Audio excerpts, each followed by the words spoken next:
আজকে এয়ারপোর্টে নামাজটাকে বন্ধ করে দিয়েছেন, তাদের উদ্দেশ্যে আমি বলছি, ওই এয়ারপোর্টের মসজিদটা কারোর বাপকালী সম্পত্তি না, ওটা মসজিদের সম্পত্তি, আমার আল্লাহ পাকের নামে সম্পদ। আপনারা বন্ধ করার কে? আজকে কিছু কিছু মানুষ কমেন্টে বলছে যে এয়ারপোর্ট থেকে ক্যান্সার মুক্ত হচ্ছে। এয়ারপোর্টটা তৈরি হয়েছে মসজিদের জায়গায়, এয়ারপোর্ট তৈরি হয়েছে মুসলমানের জায়গায়। আজকে মুসলমানরা সহানুভূতি দেখিয়েছে বলেই তাকে এয়ারপোর্ট তৈরি হয়েছে। আর আজকে আপনি সেই মুসলমানের বুকের উপরে পা দিয়ে আজকে দাবাবার চেষ্টা করে আপনি বলছেন নামাজ পড়তে দেবো না। এ গুন্ডাগিরি চলবে না। পশ্চিম বাংলায় কি শিক্ষিত মুসলমান মরে গেছে? পশ্চিম বাংলায় কি ইসলামিক স্কলার নাই? তাহলে মুখ্যমন্ত্রীর দরকার ছিল এয়ারপোর্টের আধিকারিকদের নিয়ে, পশ্চিম বাংলার আপনার শিক্ষিত মুসলিম সমাজকে নিয়ে, ইসলামিক স্কলারদেরকে নিয়ে, মুসলিম বুদ্ধিজীবীদেরকে নিয়ে, তাদেরকে নিয়ে বসে আলোচনা করা। অপেক্ষা করুন, 34 বছরের সরকার যদি এক রাতে পাল্টাতে পারে, 15 বছরের সরকার যদি এক রাতে পাল্টাতে পারে, এ বাংলার জনগণ, এ বাংলার হিন্দু মুসলমান যদি পাল্টাতে পারে, আপনাদেরকেও বেশি দিন লাগবে না পাল্টা। যদি প্রয়োজন হয় জনগণের যাতায়াতের জন্য, জনগণের সুবিধার জন্য, শান্তির জন্য, সম্প্রীতির জন্য যদি মসজিদটা বাঁধা হয়ে দাঁড়ায়, অবশ্যই ইসলাম রাইট দেবে ওই মসজিদটাকে ওখান থেকে সরিয়ে দেওয়া।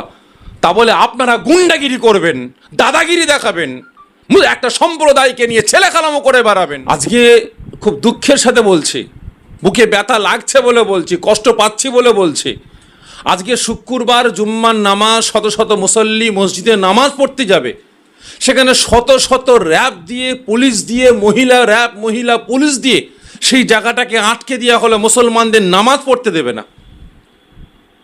আজকে এখানে গুন্ডাগিরি শুরু করে দিয়েছে। অপেক্ষা করুন, 34 বছরের সরকার যদি এক রাতে পাল্টাতে পারে, 15 বছরের সরকার যদি এক রাতে পাল্টাতে পারে, এ বাংলার জনগণ, এ বাংলার হিন্দু মুসলমান যদি পাল্টাতে পারে, আপনাদেরকেও বেশি দিন লাগবে না পাল্টা। দেখেন, সব থেকে বড় জিনিস হচ্ছে এটা পুরাতন নয়। আমরা বিগত দিন থেকে ধরে আমরা দেখে আসছি, উত্তরপ্রদেশ থেকে নিয়ে, গুজরাট থেকে নিয়ে, দিল্লি থেকে নিয়ে, মুম্বাই থেকে নিয়ে, ভারতবর্ষের বিভিন্ন রাজ্যে এই বিজেপি সরকার মসজিদ মাদ্রাসা ভাঙার ঠিকা নিয়ে বসে আছে।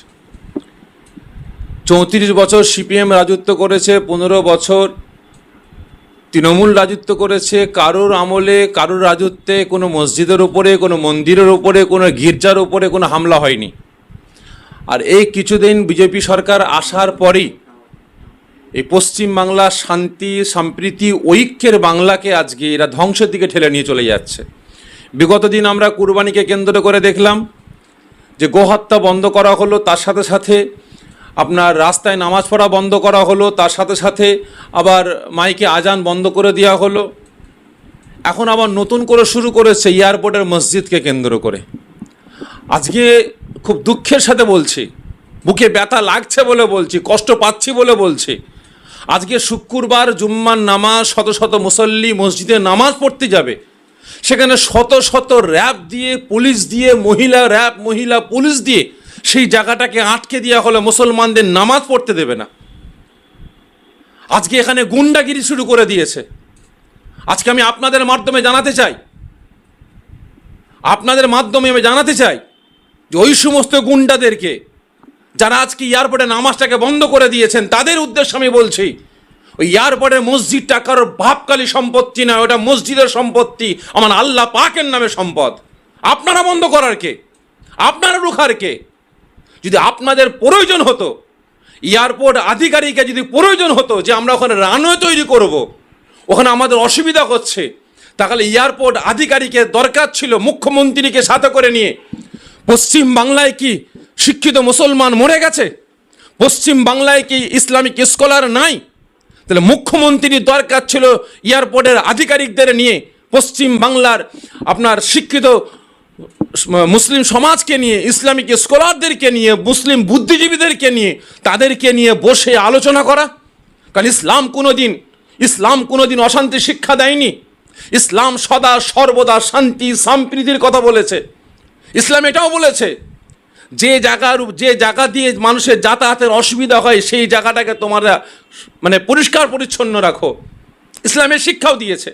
যদি একটা রাস্তায় যদি একটা কাঁটা পড়ে থাকে, সেই রাস্তায় তুমি হেঁটে হেঁটে যাচ্ছ, কাঁটাটা তোমাকে তুলে ফেলে দিতে হবে, এটা তোমার ইমানের অঙ্গ।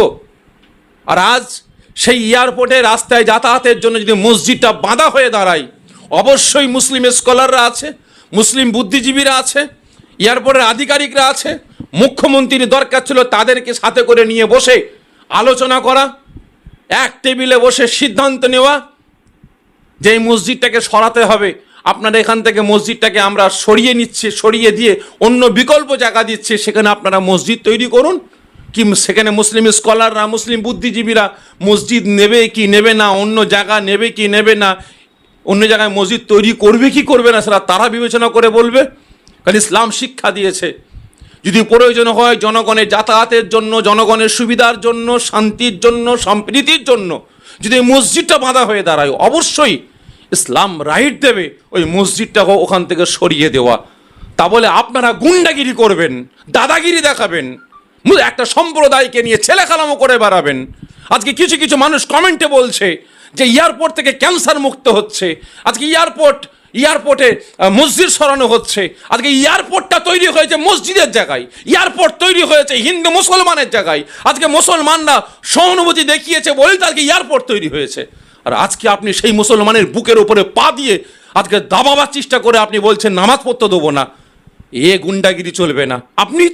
আমি মুখ্যমন্ত্রীকে বলছি, আপনি তো গুন্ডা দমন আইন চালু করেছেন, আর বকলমে আপনি গুন্ডাগিরি করছেন, পুলিশ প্রশাসনকে দিয়ে আজকে নামাজ বন্ধ করেছেন। লজ্জা লাগে না? ছি ছি ছি ছি ছি। অপেক্ষা করুন, 34 বছরের সরকার যদি এক রাতে পাল্টাতে পারে, 15 বছরের সরকার যদি এক রাতে পাল্টাতে পারে, এ বাংলার জনগণ, এ বাংলার হিন্দু মুসলমান যদি পাল্টাতে পারে, আপনাদেরকেও বেশি দিন লাগবে না পাল্টাতে। অপেক্ষা করুন।